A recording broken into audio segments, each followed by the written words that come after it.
Good evening friends. स्वागत है एक और वीकली चर्चा में, जहां आज का हमारा फोकस रहेगा भारत न्यूजीलैंड की बना हुई रिसेंट ओडीआई सीरीज, डब्ल्यूपीएल का कंटिन्यूड वीक, जहां पे नवी मुंबई से हम बड़ौदा शिफ्ट हो गए और क्या पॉइंट्स टेबल है वो देखेंगे। उसके अलावा बांग्लादेश पे बहुत बड़ा अपडेट आया है जो आई थिंक जस्ट नाउ आया, तो उससे हम चालू करेंगे। और उसके अलावा छोटी I think Afghanistan West Indies की सीरीज और विजय हजारे का भी कंक्लूजन हुआ, उस पर हम लोग चर्चा करेंगे। तो मेरे साथ एज यूजुअल पुनीत जुड़ चुके हैं। नमस्ते पुनीत, कैसे हैं आप? नमस्ते धवल, मैं अच्छा हूँ और मैं आशा करता हूँ कि हमारे सारे व्यूअर्स भी अच्छे होंगे। हमारे वीडियोस देख रहे होंगे, हमारे रील्स देख रहे होंगे, इंस्टाग्राम पे फॉलो करेंगे, हम कर रहे होंगे, हमें फेसबुक पे फॉलो कर रहे होंगे। अभी हमने फेसबुक का भी अकाउंट इस हफ्ते चालू किया है, तो प्लीज हमारे फेसबुक अकाउंट को भी फॉलो कीजिए और हमें सपोर्ट कीजिए। और पिछले हफ्ते WPL और इंडिया न्यूजीलैंड की सीरीज थी मेन फोकस में, तो हम उसी पे चर्चा करेंगे। लेकिन उसके पहले जो बड़ा न्यूज है, जो कंट्रोवर्सी ऑफ द फील्ड पिछले 2-3 हफ्ते से चली आ रही है, उसके ऊपर कुछ ज्यादा हमारा फोकस रहेगा आज, तो हम उसी से शुरुआत करते हैं। तो धवल प्लीज, बांग्लादेश के साथ क्या हो रहा है, आईसीसी ने क्या बात कही है और उसका क्या रिजल्ट आ सकता है, ये प्लीज उस पर प्रकाश डालिए। जी धन्यवाद पुनीत। तो आई थिंक आज 21 जनवरी को शाम को ही आईसीसी ने ऑफिशियल स्टेटमेंट जाहिर किया है, जिसमें 16 बोर्ड के साथ मीटिंग हुई है, जिसमें आईसीसी ने वोटिंग के थ्रू सभी मेंबर्स से उनका ओपिनियन जाना। तो 14 वर्सेस 2 के वोट से बांग्लादेश हार गया। बांग्लादेश के फेवर में सिर्फ उनका और पाकिस्तान का वोट था, उसके अलावा बाकी सब ने भारत का पक्ष लिया।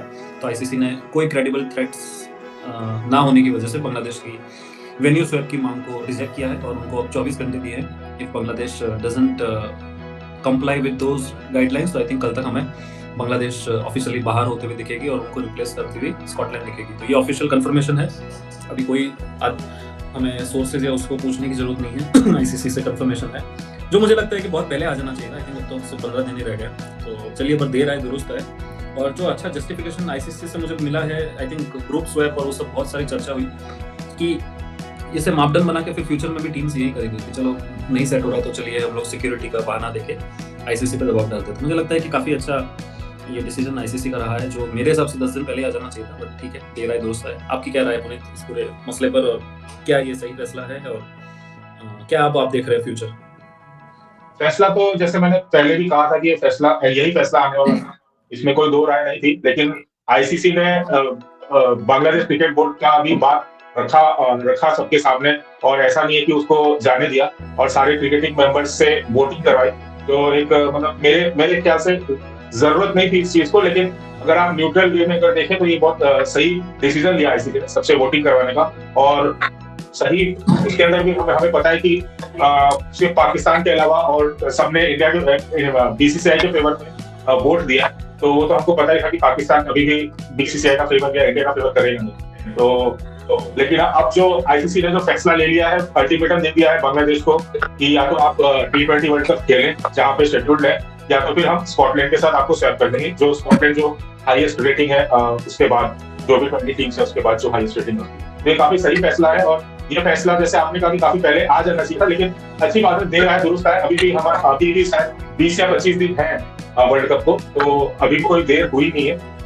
जैसे शेड्यूल्ड है उसके हिसाब से आपके मैचेस चलेंगे और उसी के हिसाब से रहेंगे। तो ये अब बांग्लादेश को सोचना है। और मैं एक आध आर्टिकल और पढ़ रहा था कि बांग्लादेश बहुत फर्म है इस डिसीजन पे कि वो इंडिया नहीं जाएगा, और शायद उनके अंदर में ही कुछ डिफरेंसेस हो गए हैं प्लेयर्स और बांग्लादेश मैनेजमेंट के बीच में। तो अब वो देखना है कि वो लोग ये सिचुएशन को कैसे हैंडल कर रहे हैं, क्योंकि प्लेयर्स का अगर देखा जाए पढ़ने में जैसे आ रहा है कि प्लेयर्स का तो पूरा मन है ये वर्ल्ड कप खेलने का, इंडिया आके खेलने का, बट मैनेजमेंट उस पर अड़ा हुआ है। तो वो देखते हैं कि बांग्लादेश इस सिचुएशन को कैसे हैंडल करता है।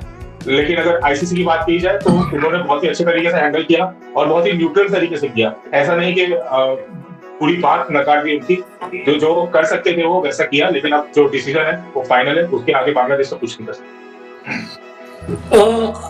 एक प्रेडिक्शन पे आ जाते हैं। आई थिंक अभी तो हम लोग तो एस्ट्रोलॉजर नहीं है, बट अगर पर्सनली मुझसे पूछा जाए तो मुझे तो लग रहा है कि बांग्लादेश को कंप्लाई करना पड़ेगा, क्योंकि नहीं करेगा तो बहुत बड़ा फाइनेंशियल लॉस होगा और उसके साथ साथ बांग्लादेश का बॉयकॉट भी हो सकता है इंटरनेशनल क्रिकेट में। तो आप क्या समझ रहे हैं? आपको लग रहा है कि बांग्लादेश की गवर्नमेंट रिलेंट नहीं करेगी और बांग्लादेश वॉकआउट करेगा? आपको वो दिख रहा है, या आपको भी लग रहा है कि वो लोग बैक डाउन कर देंगे? अभी जैसे मैंने जैसे कहा कि मैं जैसे पढ़ रहा हूँ, तो मुझे बांग्लादेश क्रिकेट पीछे हटता हुआ तो नहीं दिख रहा। लेकिन जैसे आपने कहा कि फाइनेंशियल लॉसेस काफी हो सकते हैं, अगर ये चीजें उनको अगर उनके जहन में बैठी, हालांकि मैंने एक और आर्टिकल पढ़ा था तो उसके अंदर ऐसा कहा, उनका उनका जो उनके जो आई थिंक क्रिकेट चीफ है या जो है, उन्होंने कहा था कि लॉसेस जो है वो प्लेयर्स को होंगे, ना कि बोर्ड को होंगे। तो अब मुझे नहीं पता कि ये किस बारे में वो बात कर रहे थे, लेकिन अगर फाइन लगेंगे बांग्लादेश क्रिकेट बोर्ड पे, तो मुझे लगता है कि बांग्लादेश की अभी कंट्री अभी इतनी स्टेबल नहीं है, और अभी उनका financial condition apart from cricket as a country भी उनकी फाइनेंशियल कंडीशन अभी सही नहीं चल रही है। तो वो अपने पैर पे कुल्हाड़ी तो मारना नहीं चाहेंगे फालतू का, ये जो भी उनके ऊपर फाइन लगेंगे या जो भी फाइनेंशियल लॉसेस होंगे वो फालतू का अपने सर पे लेना नहीं चाहेंगे। तो मुझे लगता है कि एट द एंड वो मान जाने चाहिए, लेकिन अभी तो मुझे ऐसा कुछ लग नहीं रहा कि जैसे उनके बयान आ रहे, उनके स्टेटमेंट्स आ रहे वहां से। जी बिल्कुल, आई थिंक एक लास्ट बात मैं भी कहूँगा इस टॉपिक पे कि बीपीएल भी जो उनका प्रीमियर लीग है वो भी लास्ट वीक फॉल्ट हुआ था। प्लेयर्स ने उसी ऑफिशियल जो स्पोर्ट्स मिनिस्टर उसके खिलाफ बगावत की थी, जिन्होंने ये कंट्रोवर्शियल स्टेटमेंट दिया था। तो काफ़ी चीज़ें बांग्लादेश में अच्छी नहीं चल रही हैं। लेटन दास का भी स्टेटमेंट में पढ़ रहा था, वो उनके स्टेटमेंट से फील हो रहा था कि 15 दिन पहले आपको स्ट्रेटेजी बनानी चाहिए थी कि आप कैसे इंग्लैंड और वेस्ट इंडीज से खेलोगे, मगर उसकी जगह आप ये सब में लगे हुए हैं। तो कहीं ना कहीं I feel for those players, but I think government और बोर्ड के आगे प्लेयर्स की कौन सुनता है। तो चलिए, हमारी नज़र बनी रहेगी इस पर, बट आई थिंक इससे ज़्यादा अपडेट तो हमारे पास इस समय इस टॉपिक पे नहीं है। तो कल तक पिक्चर क्लियर हो जाएगी। अगर बांग्लादेश ऑप्ट आउट करता है तो मेरे हिसाब से इंग्लैंड और वेस्ट इंडीज़ के लिए अच्छी न्यूज़ होगी, क्योंकि वो ग्रुप काफ़ी डिफिकल्ट लग रहा था, क्योंकि बांग्लादेश कोलकाता की पिच पे डिफिकल्ट हो सकता था अपने स्पिन ट्रैक की वजह से। तो let's see, I think Scotland ने अपनी तैयारी शुरू कर दी है। जो स्कॉटलैंड आ गई तो इंग्लैंड के लिए वैसे भी तकलीफ पड़ेगी, क्योंकि इंग्लैंड जो है वो अपने नेबरिंग कंट्री से हमेशा वर्ल्ड कप में मार खाता ही है, हमेशा मार खाता है, और काफी राइवलरी भरा वो मैच हो जाता है, तो देखने का जरूर मजा आएगा। तो मुझे लगता है कि क्रिकेटिंग पॉइंट ऑफ व्यू से तो ना ही बीसीसीआई ना ही हॉटस्टार के लिए कोई मेजर लॉस है, क्योंकि विद ऑल रिस्पेक्ट उतनी कोई फैन फॉलोइंग है नहीं बांग्लादेश की कि उनके जाने से टूर्नामेंट की कोई टीआरपी पे असर होगा। और उनके जो स्टार प्लेयर थे वो भी नहीं है, तो एग्जैक्टली तो जितनी थी उतनी भी नहीं रही है। मैं तो यही चाहूंगा कि उनके गवर्नमेंट और बोर्ड में सद्बुद्धि आए और वो लोग टूर्नामेंट खेले और कम्पीट करें, यही उम्मीद है। But I think nothing to lose from BCCI और हॉटस्टार पर्सपेक्टिव। तो चलिए आगे बढ़ते हैं, ऑन द फील्ड आ जाते हैं। ऑफ द फील्ड की चर्चा के बाद तो ऑन द फील्ड एक और निराशाजनक परफॉर्मेंस रहा भारतीय टीम का, और इस बार व्हाइट बॉल ओडीआई में वो रहा। न्यूजीलैंड ने फर्स्ट टाइम एवर हमें हमारे देश में शिकस्त दी है। 1-0 से पिछड़ने के बावजूद न्यूजीलैंड के ऑलमोस्ट 8 खिलाड़ी हैं जो फर्स्ट टाइम शायद इंडिया में खेल रहे हैं। वन ऑफ द वीकेस्ट या one of the youngest attack जिसमें किसी के पास विकेट्स नहीं थे। तो प्लस फाइनल में आप छोटे मैदान जहाँ पे डिफेंड करना डिफिकल्ट है, वहाँ टॉस हार कर भी आप हरा देते हो। तो कैसे देख रहे हैं आप इस सीरीज लॉस को? गंभीर के कोचिंग कैरियर पे एक और ब्लैक डॉट। देखिए, गंभीर को अब हर बार गंभीर को ब्लेम करना भी सही नहीं, क्योंकि इस बार ना रोको का ना ऐसा नहीं था कि कोई आपके प्लेयर नहीं थे खेल रहे थे जो आप खिलाना चाहते हो, या फिर आपके प्लेइंग 11 में कुछ गड़बड़ था। आप सब कुछ सही था, आपका सिलेक्शन सही था, आपका सब कुछ सही था, लेकिन हमको इंडिया की बुराई से ज्यादा, खामी से ज्यादा न्यूजीलैंड की तारीफ करनी चाहिए। और इंडिया का अगर आप हिस्ट्री देखेंगे तो वो जो वेट सेकंड प्लेयर्स हैं उनके सामने वो बहुत अच्छा खेलते हैं, लेकिन जब पहली बार वो किसी के सामने आते हैं तो फिर वो थोड़ा वो बैकफुट नजर आते हैं। चाहे आप कोई भी निकाल लीजिए, आज से 20 साल पहले 25 साल पहले की भी बात करिए, आप अजंता मेंडिस को देख लीजिए, आप पुणेमन को देख लीजिए, ये जो अभी ऑस्ट्रेलिया सीरीज में जो आए थे, या फिर लास्ट न्यूजीलैंड की जो टेस्ट सीरीज थी, एजाज पटेल को देख लीजिए। तो कोई भी नए प्लेयर्स जब आते हैं इंडिया के सामने तो इंडिया को उसका आइडिया होता नहीं है, और उसकी वजह से क्या है कि इंडिया थोड़ा बैकफुट पे आ जाती है, उनको खेल नहीं पाती है। तो मेरे को लगता है कि इस सीरीज में भी वही चीज हुई, लेकिन हमें तारीफ करनी पड़ेगी न्यूजीलैंड प्लेयर्स की, खासकर डेरिल मिशेल की। डेरिल मिशेल का जो रिकॉर्ड इंडिया के अगेंस्ट रहा है, और खासकर इंडिया में और इंडिया के अगेंस्ट रहा है, वो काफी बेटर रहा है। अभी उनके 400 हो गए, जो मेरे ख्याल से रिकी पॉन्टिंग और केन विलियम्स इन सबसे आगे है। वो खाली मेरे ख्याल से डेविड डिविलियर्स आ रहे हैं जिन्होंने 500 लगाए इंडिया के सामने, बाकी डेरिल मिशेल 4 नंबर पे। तो ये सीरीज जो है वो डेरिल मिशेल की वजह से, और जो उनके युवा प्लेयर्स हैं और उनका जो कैप्टन है उनकी वजह से न्यूजीलैंड ने काफी अच्छा गेम दिखाया और इंडिया को प्रेशर में रखा। तो ये इसमें मैं न्यूजीलैंड की तारीफ करना चाहूंगा, ना कि इंडिया की इतनी कोई कमी निकालना चाहूंगा या खामी निकालना चाहूंगा, क्योंकि गेम अगर आप देखा जाए तो तीनों गेम बराबर के हुए, खाली दूसरा गेम थोड़ा वन साइडेड आप कह सकते हैं, लेकिन बाकी दोनों जो इंडिया ने मैच पहला जो जीता और लास्ट जो हारा, तो वो एक टाइम पे ऐसा लग रहा था कि कहीं भी जा सकता है। तो क्रिकेट तो काफी अच्छी हुई है, लेकिन न्यूजीलैंड बेटर टीम निकली और न्यूजीलैंड जीत गई। तो अब हमें जो है इस सीरीज से सीख लेना चाहिए और आगे हमने जो भी मिस्टेक्स किए हैं इस सीरीज में उसको कंटिन्यू ना करके उस पर सुधार करना चाहिए। मैं तो बस यही कहना चाहूंगा।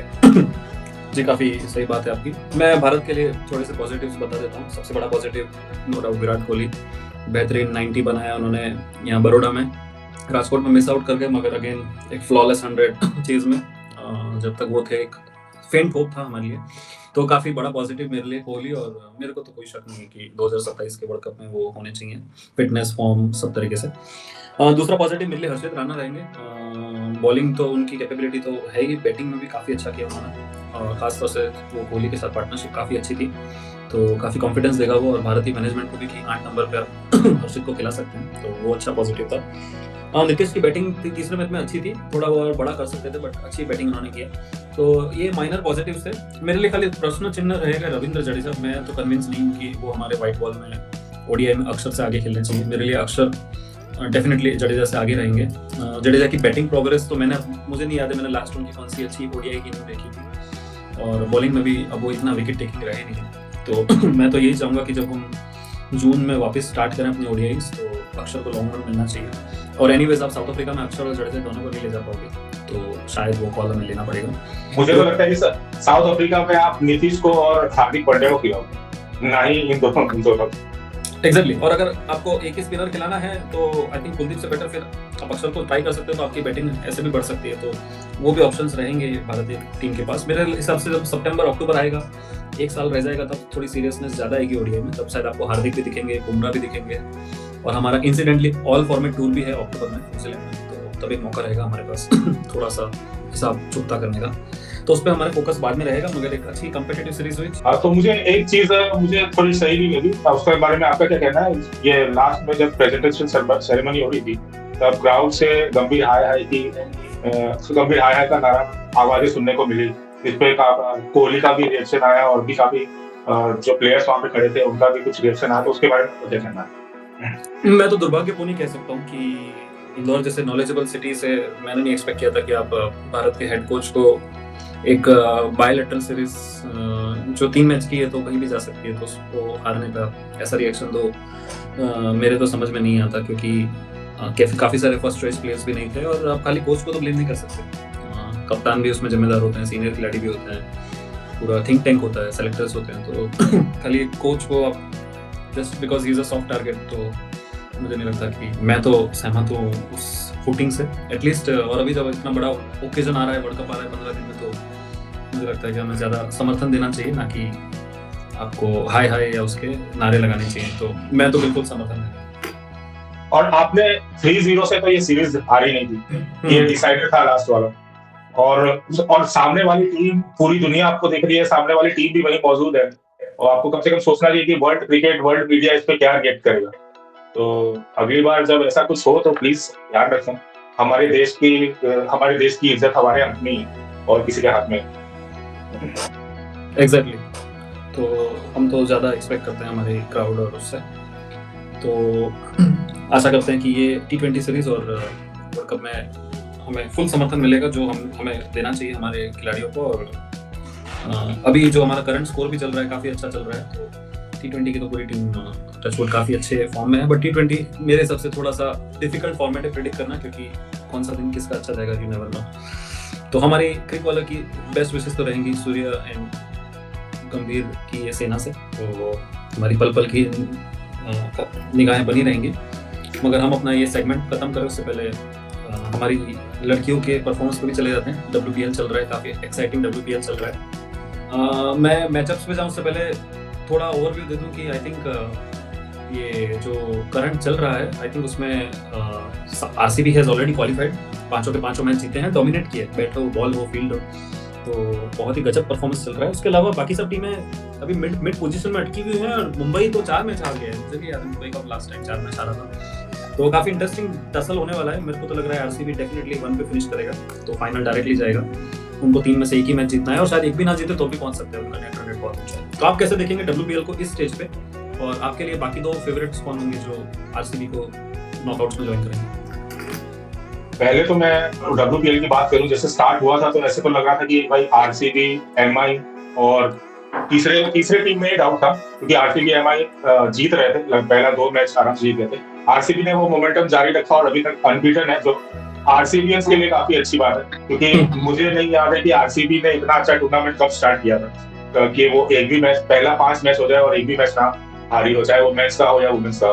बट लेकिन हेड्स ऑफ टू आरसीबी, इस बार उनकी जो प्रिपरेशन है, उनका जो, जैसे आपने कहा कि तीनों फील्ड में, चाहे वो बैटिंग हो, बॉलिंग हो या फील्डिंग हो, सब में उन्होंने अच्छा काम किया है और जिसकी वजह से उनका रिजल्ट दिख रहा है 5 मैच में। तो अभी तक अनबीटन है, तो काफी अच्छी बात है। बाकी सारी टीम का मैं देखूं तो एमआई स्टार्टिंग में अच्छी लग रही थी, हरमनप्रीत के बल्ले से स्कोर आ रहे थे, लेकिन जैसे ही वो यूपी के सामने आई और यूपी के सामने जो 2 मैच उन्होंने लगातार हारा, तो अभी उनका जो भी मनोबल है या जो है वो पूरा डाउन दिख रहा है, और जिसकी वजह से हम डीसी को भी देखें कि उतना मतलब हाई स्कोरिंग मैच हो नहीं पाया, और डीसी ने अपना मतलब शायद मेरे ख्याल से नहीं, सॉरी, दूसरा मैच जीता।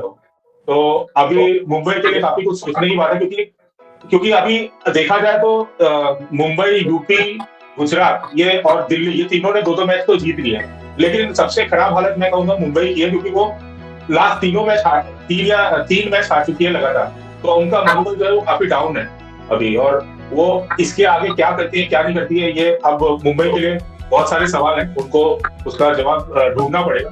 बाकी अगर मैं बात करूं दिल्ली और यूपी की, तो उन्होंने तो हार से शुरुआत करी थी, लेकिन अभी वो जीत पे आ गई है, तो उनके लिए एक अच्छी बात है कि वो उन्होंने मोमेंटम पकड़ लिया है। तो अभी इन फॉरवर्ड अगर आप देखें तो यूपी और Delhi are in better position than Mumbai, अगर आप कॉन्फिडेंस की बात करें तो।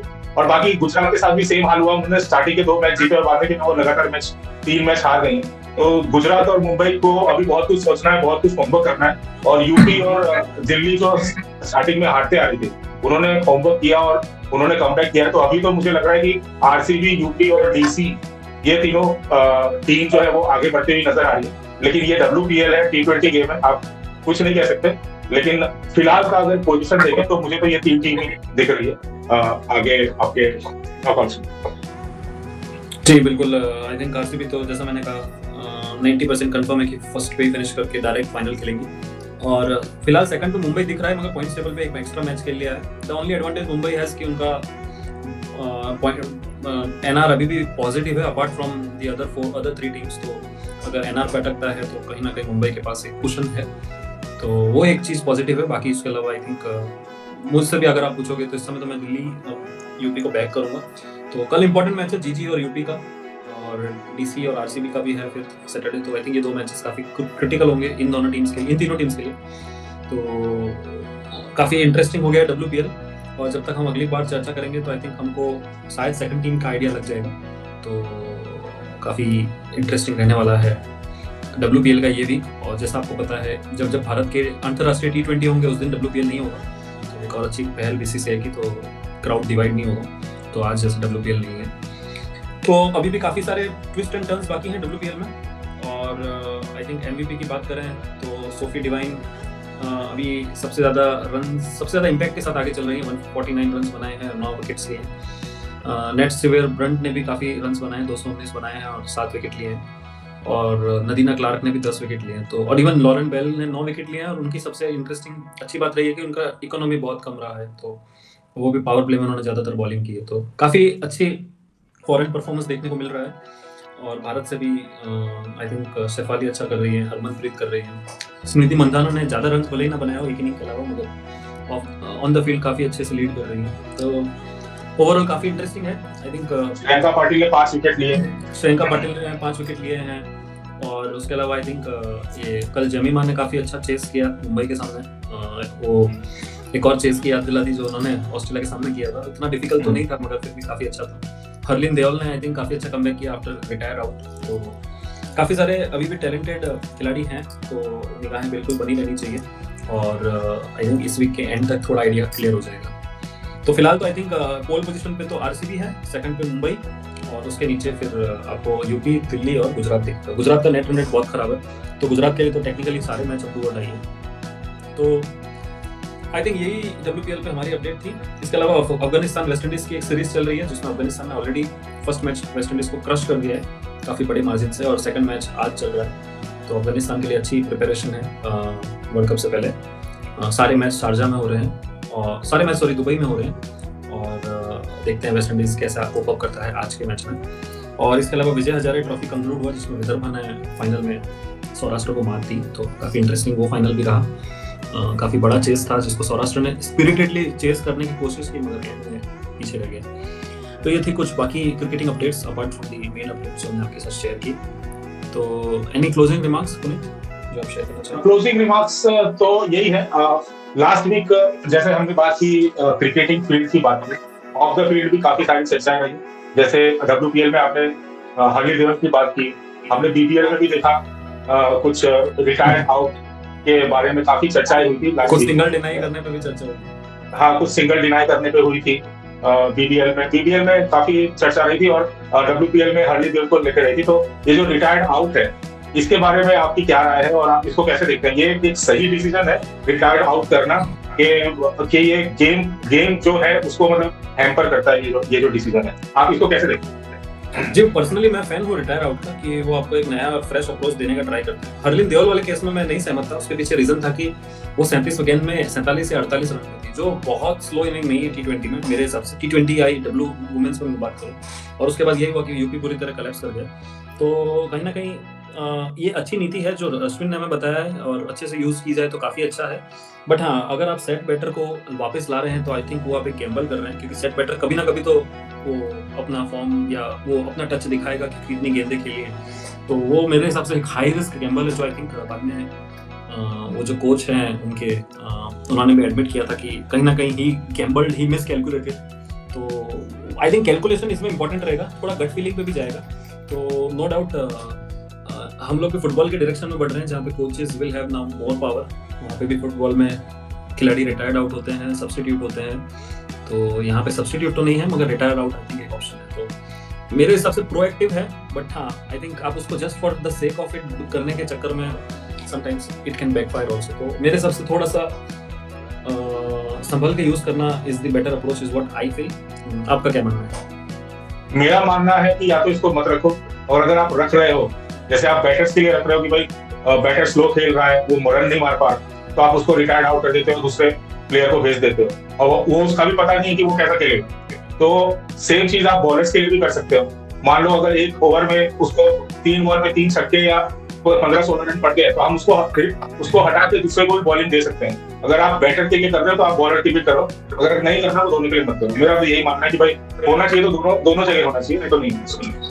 जी वो भी आई थिंक एक अच्छा चर्चा का विषय है, क्योंकि आप एक स्किल के साथ तो नहीं करना चाहोगे, नहीं तो कहीं ना कहीं आप अनफेयर हो जाते हो। तो सही पॉइंट है आई थिंक, और संशोधन होना चाहिए इस पर।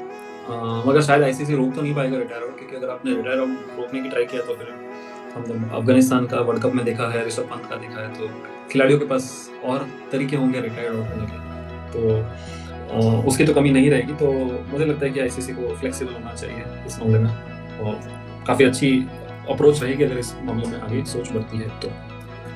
बट हाँ, उसका लिए एक ही सवाल मेरे दिमाग में आता है कि अगर ये करते हैं तो वो फिर ओवर दोनों में काउंट होना चाहिए, तो फिर वो कैप्टन बहुत ही हाई रिस्क पे ही करेगा, क्योंकि अगर 4 ही ओवर अलाउड ने बुमराह को लिया है 3 बॉल के लिए, तो फिर बुमराह फिर 3.3 ओवर ही कर पाएगा। तो वो ट्रेड ऑफ और वो सब शायद रहेगा, वो कैलकुलेट करके आई थिंक आगे बढ़ना चाहिए कैप्टन को। तो मेरे हिसाब से मुझे तो इसमें कोई खराबी नहीं लग रही। 3 बॉल का आई थिंक होना चाहिए, फिर ये आप मिड ऑफ द ओवर कर सकते हो, उससे पहले या बाद में शायद ना करने दिया जाए, ऐसा कुछ कर सकते हैं। बट हाँ डेफिनेटली जैसे जैसे हम आगे बढ़ रहे हैं, नए नए नियम, नए नए चीज़ें आती रहेंगी, तो इस पे भी सोच सकते हैं ICC के नियम।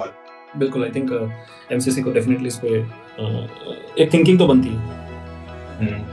ये बॉलर्स पर्सपेक्टिव भी आप देखो गेम को, ना ही खाली बैटर्स के लिए, बॉलर्स के लिए भी आप सोचो। और उसमें कैप्टन कर रहा है तो फिर उसको भी पता है कि वो कहीं ना कहीं उस बॉलर के 3 बॉल कम ही करवाएगा, तो वो शायद मेन बॉलर तो नहीं चुनेगा मेरे हिसाब से, क्योंकि मेन बॉलर चुनेगा तो फिर वो 4 ओवर नहीं कर पाएगा। तो उसमें भी आपके लिए कैलकुलेटिव चीज़ें आपको सोचनी पड़ेंगी, तो इनोवेटिव हो जाएगा और वो कैप्टन और कोच के लिए।